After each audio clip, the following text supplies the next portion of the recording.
तब जूफर नामाती ने जवाब दिया, क्या इन बहुत सी बातों का जवाब न दिया जाए और क्या बकवासी आदमी रास्त ठहराया जाए?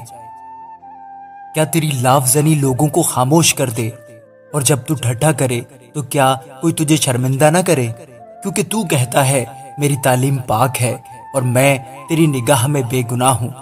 काश खुदा खुद बोले और तेरे खिलाफ अपने लबों को खोले और हिकमत के इसरार तुझे दिखाए कि वो तासीर में गूं ना गूं हैं।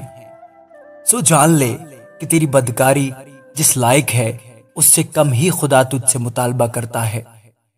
क्या तू तलाश से खुदा को पा सकता है? क्या तू कादिर मुतलिक का भेद कमाल के साथ दरियाफ्त कर सकता है? वो आसमान की तरह ऊंचा है, तू क्या कर सकता है? वो पाताल से गहरा है, तू क्या जान सकता है? उसकी नाप जमीन से लंबी और समंदर से चौड़ी है। अगर वो बीच से गुजर कर बंद कर दे और अदालत में बुलाए तो कौन उसे रोक सकता है? क्योंकि वो बेहुदा आदमियों को जानता है और बदकारी को भी देखता है, ख्वाहिश का ख्याल ना करे। लेकिन बेहुदा आदमी समझ से खाली होता है, बल्कि इंसान गोरखर के बच्चा की तरह पैदा होता है।